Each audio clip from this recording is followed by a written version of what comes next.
where the market is based on advertising and data, it means that one, they have to have people of which to get data from, and two, they have to have people of which to sell advertising against. So essentially, attention becomes a currency.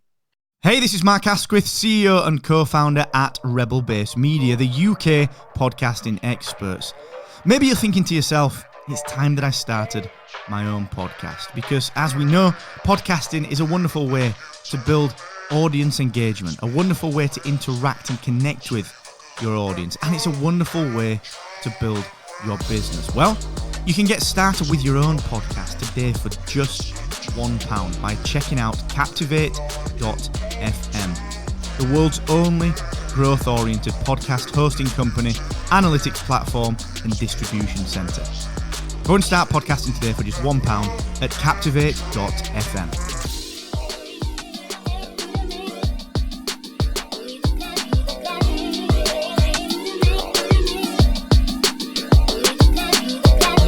Hello and welcome to another episode of MarketEd Not Live, the podcast for marketers who are looking to their own community to find out what's working right now and, importantly, what's around the corner.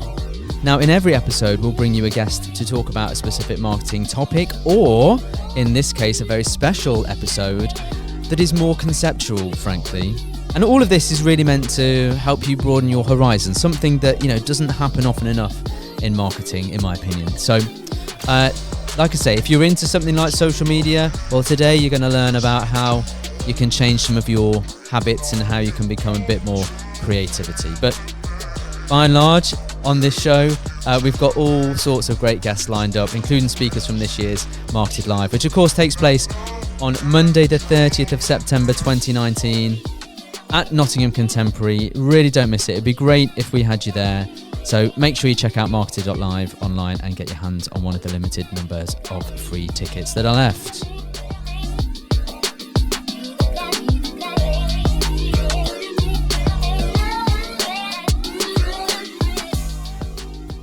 Now, I have to say, we are absolutely privileged to welcome somebody very special on today's podcast. This is somebody who is a leader in his field, but is also somebody that is very willing to talk to people, very willing to get in front of people and share how he's thinking, and willing to contribute as well. So if you'd have downloaded the MarketEdLive 2019 marketing report, you will see a contribution from this man in there.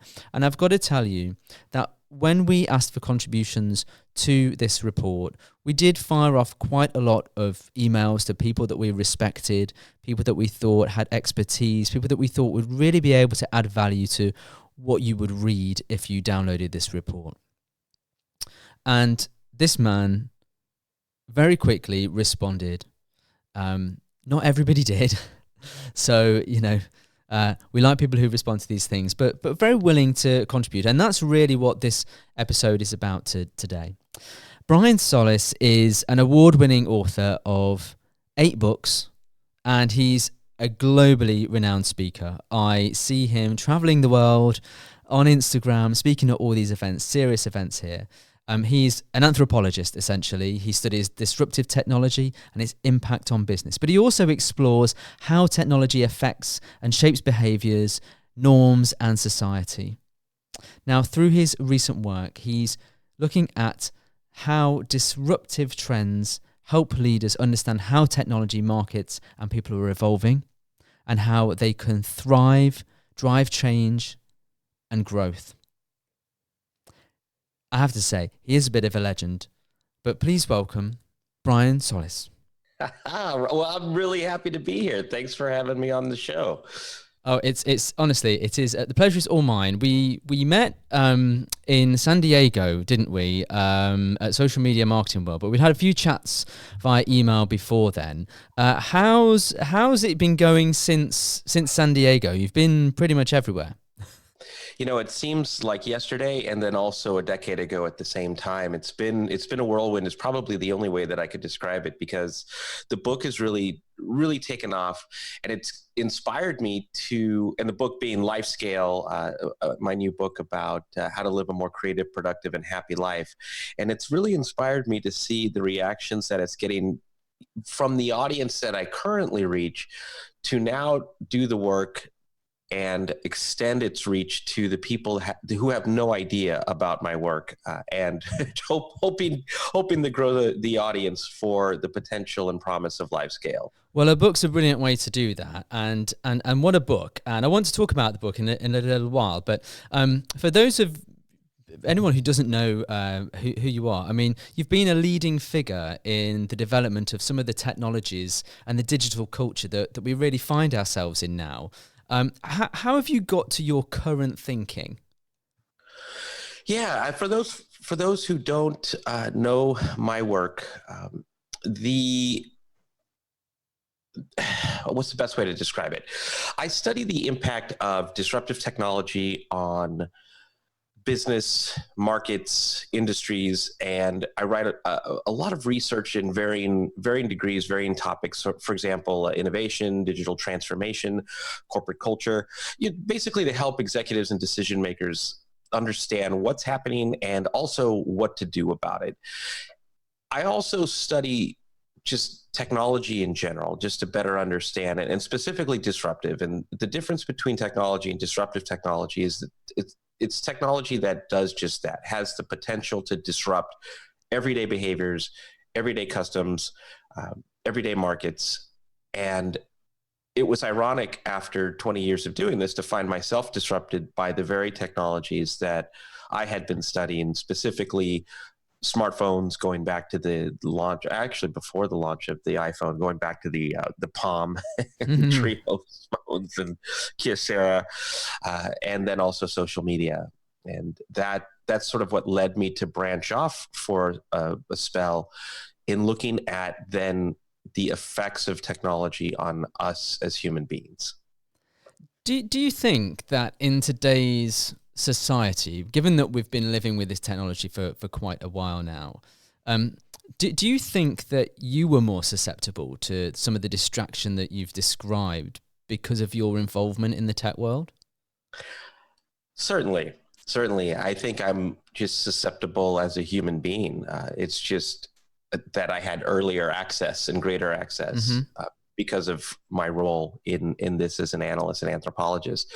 Now, I will say this, though. After spending the first year in this new endeavor of studying specifically technology's impact on our brains, our body, our psyche, I also had access, because of who I am, to better understand exactly what was going on behind the curtain. And I think that's what really accelerated this whole process, was understanding that it wasn't just me being more susceptible because of who I am or my role in all of this. It's that these devices were actually designed to essentially hook us. In what way? I know that I've sort of listened to you talk about it before, but maybe for anyone who's listening, give me a couple of things that are there to distract us. Well, if you think about starting from a very simple place so that there's context around this. If you think about, for example, how Facebook makes money, or Instagram or Snapchat or Twitter, it's all basically advertising and data. And what happens in a business where it is where the market is based on advertising and data, it means that one, they have to have people of which to get data from, and two, they have to have people of which to sell advertising against. So essentially, attention becomes a currency. And why this is so important is that the more attention they have, the more they can sell against it, and the greater prices they can demand against it. So in that regard, one of the courses, for example, that is at Stanford University in Palo Alto, that's taught by BJ Fogg, is called Persuasive Design. It's actually a whole school of study. And persuasive design is specifically how you use technology to change behaviors. Now, It might sound sinister or it might sound fantastic, depending on your school of thought or perspective. But in the cases of Snapchat, Instagram, and Facebook, they were designed to essentially make you more immersed in the platform, to make you engage more, to make you scroll more, to make you comment more, and specifically to make you share more, because the more you share, the more that they can connect us, maybe even with the most optimistic of senses, to communicate more and build stronger relationships. But over time, the techniques that they use have now proven to essentially become addictive in that sense. So persuasive design, to get more specific, there's one of the techniques is called intermittent variable rewards, where you have this sense of winning. It's not unlike the same design techniques that go into slot machines, for example. So every time you pull that handle, you're always so close to winning that you feel like you have to pull that handle again to get that sensation. And so in those moments, the chemicals that are spilling around in your body are giving you that sense of hope, but also sense of just closeness to do it again, or that sense of winning if you do win, that you have to do it again, all meant for you to keep pulling that handle. And so, for example, with the Facebook like, or the Instagram like, or the Twitter notifications, there's that design sense that goes into it, that you are constantly winning. The more those numbers flash red, the more delay technique that they use as you open the app to see how many new numbers are there. For example, your notifications on Twitter or your notifications on Instagram as you open the app, there's a millisecond delay in projecting that to you, so that you create a sense of micro anxiety. So there's a lot of little design techniques that they use and are continuing to use, but they didn't think about it in at least I don't believe that they thought about it in the most evil of ways. It's just that what they also didn't think about is, well, what does this do to you over 1, 2, 5, 10 years?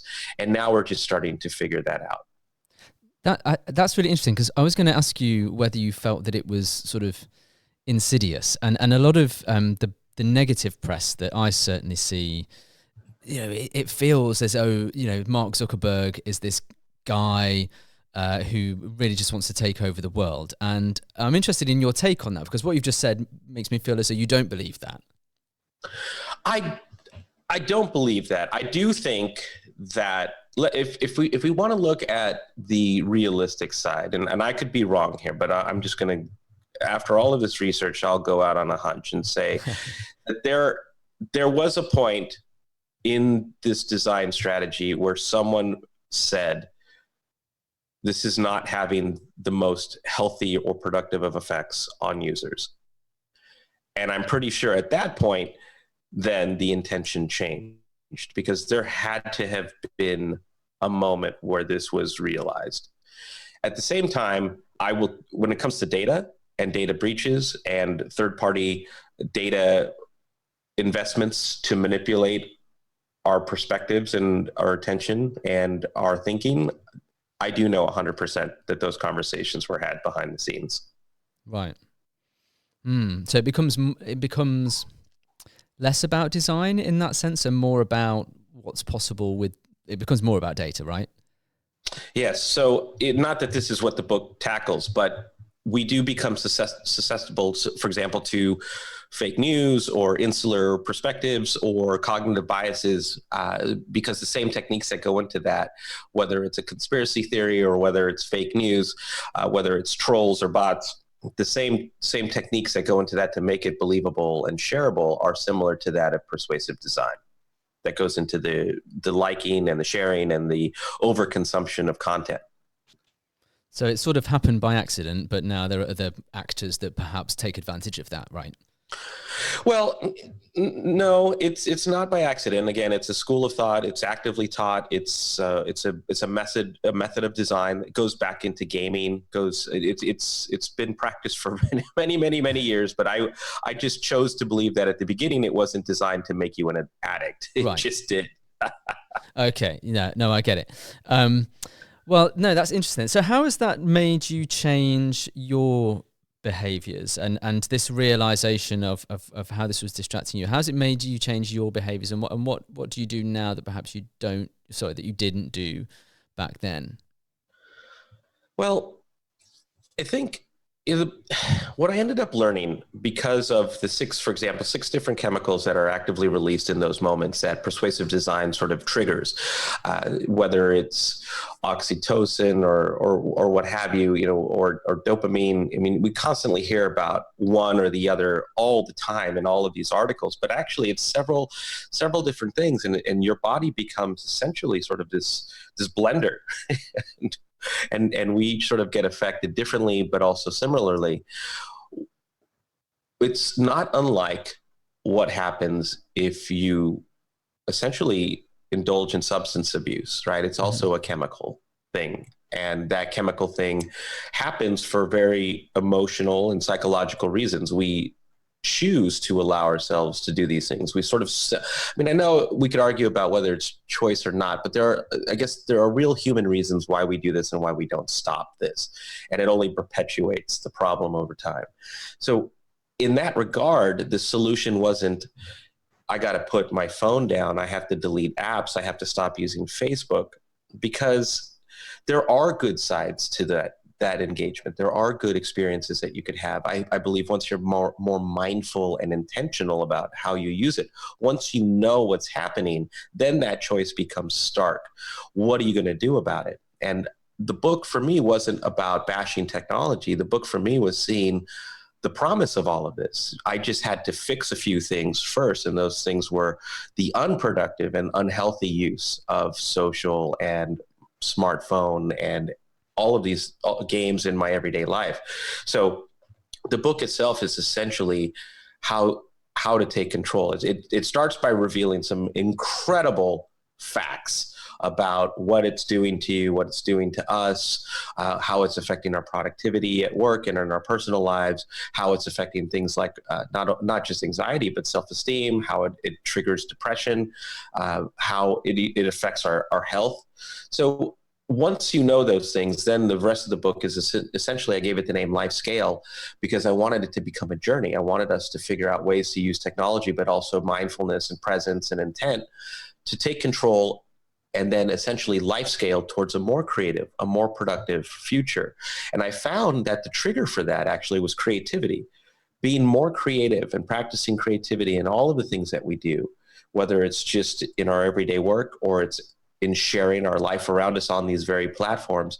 It actually forces you to be more mindful about what you're doing in that exact moment, and also a bit more expressive and individual and original in that expression, not just relying on filters and and Instagram props in the physical world. And that creativity turns out to be a huge health factor and health benefit for us. And so the journey itself was stitched together based on all of these experiences of what worked, what didn't work, based on research of how you battle alcoholism or drug addiction, into a fun and healthy way that gets us to connect back with our values, gets us to connect more with our promise and our vision for our own life, snaps us out of that spell of what everybody's caught up in, and allows us to see the world for what it can be in a new sense, with a new perspective. And that was the life scaling journey.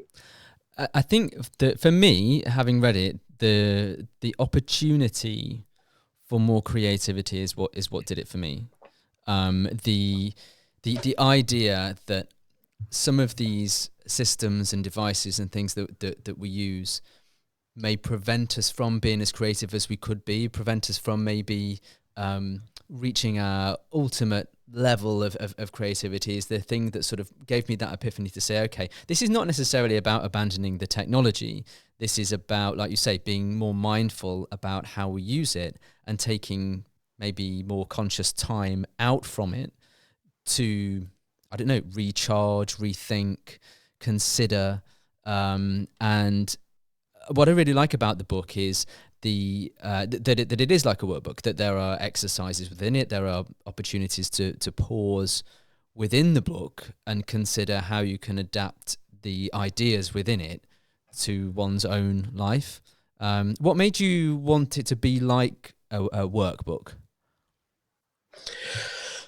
I should probably tell a little bit of the background behind this. It wasn't just that I magically woke up one day and said I need to change my life. Think about the challenge of this book is, how do you sell a book about distraction and creativity to people that don't know that they're distracted and that they're not as creative as they could be? So I only figured it out because I was actually trying to write another book and I couldn't actually get past the proposal stage. I had found my creativity compromised. I had found my deep thinking, my critical thinking compromised, because I was just living everyday life in the shallows. And after some deep thought and introspection and a lot of research, not just trying to make excuses like, oh, it's just writer's block, I have to figure it out. That's when I really started to figure out I had a problem. And I know a lot of people sort of are finding this in their own way. And that's where life scale becomes, I think, a natural engagement opportunity. But for the most part, we don't know that there's really a problem. I mean, maybe we feel like there's something going on, but we haven't put our finger on what it is. And so that journey to fix the problem, I actually was trying to fix my world in my life so I could get back to write the other book. And I didn't see this becoming a book. I was just on this journey to fix everything. And what I had found along the way was there wasn't really a lot of solutions. There wasn't a lot of data either. I mean, a lot of my initial work was essentially access to all of the Silicon Valley elite that I had just from my work over the last couple of decades. So that's when I really started to realize, wow, okay, one, I gotta start to do my part to make it create or expand awareness around the problem, what's actually happening. And then two, there weren't real solutions out there. There's a lot of addressing the symptoms. So for example, using the Calm app or Headspace, or practicing meditation, or, going on hikes or paddleboarding or going to retreats. A lot of digital detox camps are coming up. Things like Burning Man, a lot of, just festivals where you could get together and be with like-minded people. All of those are great things, but they weren't addressing the problem. And that was what my research started to uncover, was all of these things about, look, one thing that I realized is that when you use the phone and you start to see lives of other people and how they live, it's not just FOMO that you experience, right? The fear of missing out. It actually starts to change your aspirations and your standards for happiness and success based on these, let's just say, false gods of what living our best life actually is all about, or what success is, or what happiness is. And so your values change, and then your standards of happiness and success change, whether you realize it or not. And so a lot of this was documenting the journey that got me back to a center that I was happy with, so that I can scale my life based on that center towards the next center and the next center and the next milestone of essentially not only taking control of technology, but taking control of my life course. I hadn't realized it was so off course, to put it bluntly. And the book essentially became a stitching of that journey, what worked, what didn't work. And I realized that I couldn't just keep it for me. I needed this book, so there must be other people like me. And that's when I changed course. I documented that journey into a book. I put the narrative together in a way that I just, if it was going to sell 1 copies or whatever, I needed it. I really needed the book. And I take this book with me everywhere I go, and I constantly am reading it and rereading it, because the journey is never done. It's constant growth. So that's what I wanted to give to people, was the actual journey, one approach to solving the problem, but not just solving the problem, becoming greater than because you got to see that we weren't living our own lives, and that you could be this, whoever you want to be, now that your eyes are open.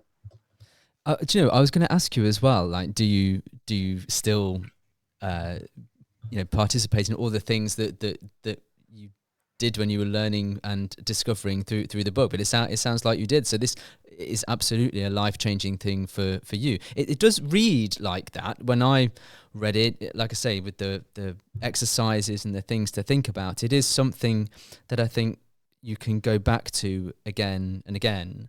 And just even the design choice of the book. It's a full color. It's glossy. It is something not just to read and pass on. It's something to read and keep.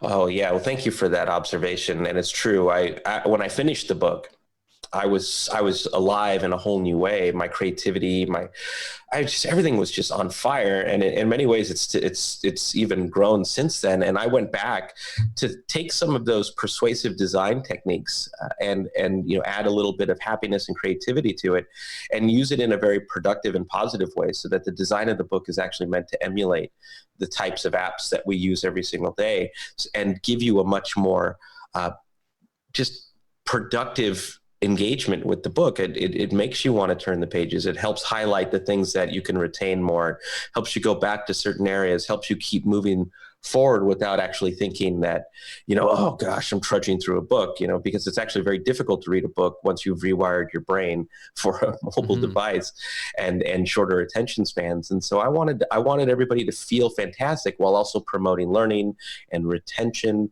and helping people move along. And that design was a huge strategic part of the book that I don't know that I would have been able to accomplish had I not actually gone through the life scale journey.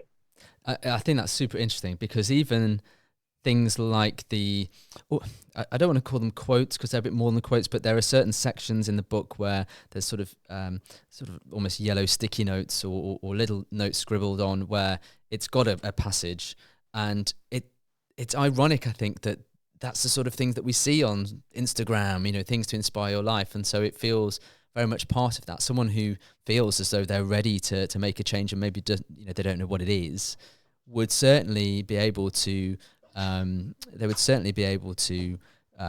do lots of different things with that information. They would be inspired by that information. I'd hope so, absolutely, and that is there's a sense of familiarity in that design and positivity in that design, and also, if you're writing a book about creativity. And creativity, I think, is I don't want anybody to think about creativity in the Van Gogh or the Picasso sense or the Prince sense.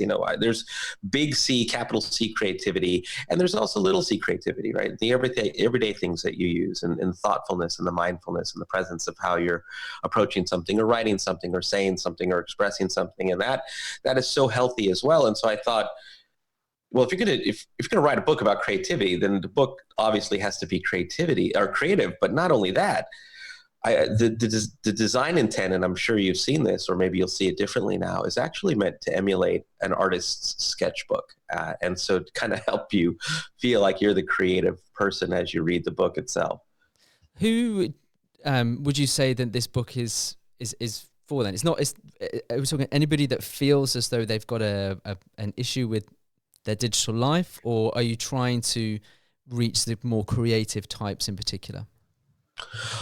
I honestly believe this book was written for anyone who uses social media and smartphones. Mm-hmm. With that regard, though, how you come to the book, I think, is going to be the interesting answer to this question. I don't know that millennials are going to natively make their way to the book yet without a referral. But I think I'm learning that folks from all kinds of walks of life, artists, programmers, entrepreneurs, executives, even life coaches have come to this book because the story that they all share is that they know that there's like I had my problem with writing my book. They've had their own individual experiences with needing this book. And so it's almost like this psychographic connection that we have between us. Ultimately, where I'm trying to get the book is with parents, teachers, and our youth, helping them understand how to essentially understand what's happening to them what's so complicated and difficult is that this is everyday life for them. This is all they know. Yeah. And helping them see those effects so that they can make positive changes in their life to be stronger and more creative and happier. Because look, I think the thing that we all share, whether it's young people or older people, is that no one gave us the life manual or the instruction manual for how to do this. Essentially, we all became micro famous or famous overnight. And if you look at any celebrity that isn't ready for celebrity, their life goes into this incredible roller coaster until they figure it out. But most celebrities have professionals all around them to help them cope and deal and manage with all of these new life complexities. So the book essentially is becoming a life manual for modern living, but we have to be able to know. So we essentially need more coaches and more educators out there armed with information like this in order to help those people around them that don't realize that the path that they're on can be harmful. You've given me an excellent idea from what you've just said. My children at their school, the school itself struggles with how to help parents navigate this world. Because there's people who run the school aren't necessarily equipped to understand it themselves.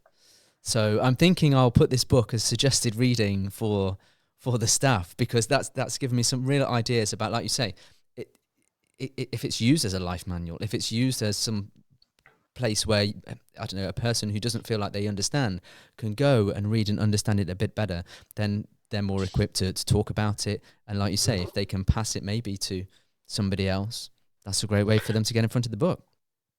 I would really appreciate if you did that, because that was certainly the intent behind it. And it's actually one of the things that I'm working on as well, is creating materials, additional programs to help teachers, to help coaches spread the word, because certainly I can't do it as an individual, but with the greater purpose of helping one another.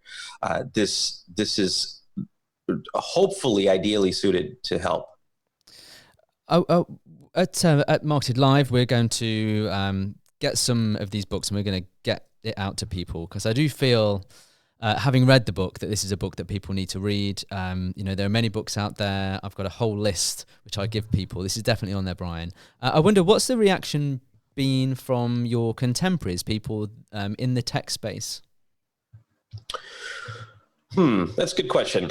The folks who build these products, some of them have come out privately with gratitude of exposing some of these challenges and also introducing solutions. Some of them have sort of closed the door on me, which I can understand. I don't appreciate, but I can understand. And then there's a group of folks in tech who are completely mind blown that this is the direction I actually went in, because we've been all so busy with trying to push technology. Technically I'm a tech apologist. We've been so busy with pushing technology and also partly responsible for helping these things become what they are today. And no one saw it coming. Some closer folks did see that I might move in this direction, but most had no idea and were surprised by it. But I think generally it's been a very positive reception, and they're now starting to, and I could really use it, help in spreading awareness in the word. Well, folks, if you want to check out the book, you can get it from Amazon for sure. We'll put a link in the show notes about where you can get this, but you can also go to lifescaling.me and read all about it, and there'll be links on there as well. Brian, thank you so much for your time today. I really appreciate you sharing the story about LifeScale. I appreciate you writing it and everything that you do generally for people like me and people like us who listen to this and attend these sort of events and have a very digital life, for giving us an alternative view of it. Paul, thank you so much. I've really enjoyed the opportunity to speak with you again and to share the story behind the book and the mission for the book. And if you're listening, I could really use your help, and join me on the journey, and join Paul and I on the journey, and let's do this together.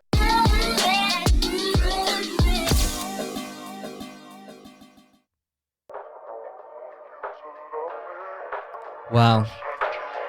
That was amazing, frankly. I feel so privileged to have had that conversation. Really interesting ideas and things to think about, honestly, you need to go and get this book, Live Scale. Like I said, we'll put it on the show notes so you can get a direct link.